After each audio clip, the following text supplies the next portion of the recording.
Hey guys, Dal here from Dal's Rigging and Crane Tips. Yeah. Hope you're having a good week this week, Tuesday. Got a few more days till the weekend, then you can sink some purse. Hope you're just staying humble out there. Always stay humble. You'll be in the 250 one day, dogging the forklift the next. So you can't get ahead of yourself, trust me. Anytime I boasted of my position, the very next day I'd always damage something or have an accident. So I stopped doing it. You got to stay humble. Anyway, today I want to talk to you about frannas again because I've had quite a few messages from people who are going to start in a franna soon. And so I'll just give you a few more tips this week. But I'll start on this one because I want to keep the video short, so you stay interested. And today I just want to talk about to avoid accidents and what you see like on the Facebook pages and what you see like on some of the crane pages. Whenever there's a front accident, they've usually got quite a bit of boom out and they've got quite a bit of winch down. And what happens is when you've got quite a bit of boom out and you've got quite a bit of winch down and you've got a heavy load, it causes a pendulum or it causes the load to swing. And if it picks up a bit of momentum, if you're backing out and you're driving with the load and it picks up a bit of momentum with the swing, it's pretty hard to stop when you've got all that winch down. And this is a classic example. I'll show you this example here. Look at this photo. Look at this guy. He's got all this unnecessary boom out. He's got all this unnecessary winch down. Like he's got 4 or 5 meters here. And he's picking up a heavy load. It might be light, but let's just say it's heavy. And, he's on an arc. He turns over. He hits a pothole or a bump or, a bit of a drain on this farm here. It's going to pick up a huge swing on that container and it could potentially pull him over.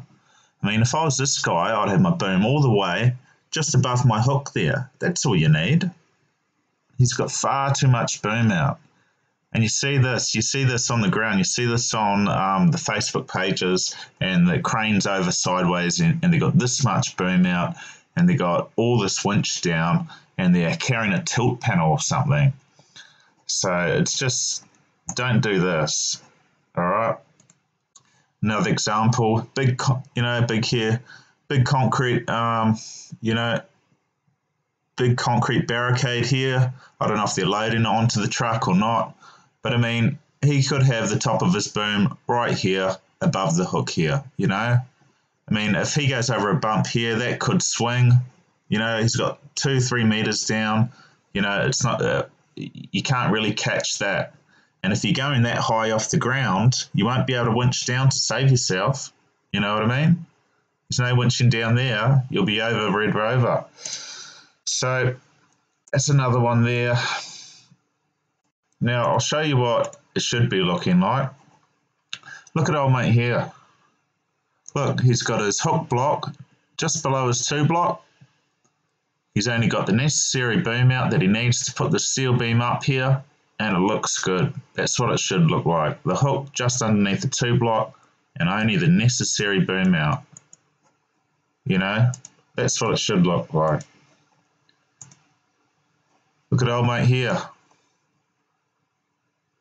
This is what it should look like. He's just from the ground and if he moves with this, he's only got just enough boom out. And he's just down from the 2 block, not too much winch, not too much length between the hook block and the top of the boom. If anything happens, he can just touch it on the ground and you won't get a big swing up. Perfect. Oh, mate, here, he's got a big rock, He's got a big rock here, probably likes a few rocks on the weekend. Look, the hook's just above the 2 block. And he's just got the necessary boom out, just a little bit to keep it off his front bumper. And that's exactly what you want when you're traveling with heavy loads. You don't want heaps of boom out. You don't want heaps of winch down so you get a swing up. This is perfect for this load. That's what you want. So that's the tip, man. If you're doing heavy loads, you're traveling with heavy loads, and even, you know, loads which are 3 ton, which isn't even heavy, bring your boom in, winch up and get it close to your 2 block. First thing you do before you start moving, get it nice and cozy, close to your crane before you do anything. Keep it off the ground to 1/2 metre. Now, some guys, when they're moving counterweights, they go, "Oh, I'll boom it up over the front, you know, the front bumper, so I've got a better radius." But then they're 1.5 metres, 2 metres up in the air, and if you get a swing up, you'll go over. So keep it close to the ground, you know, keep it away from your front bumper, and you know, no unnecessary winch or boom out. I think I've gone over it enough. Yeah, so that's the tip, guys. Hope you understand what I mean, and have a great day. Like this video, subscribe here. Dowels, rigging, and crane tips.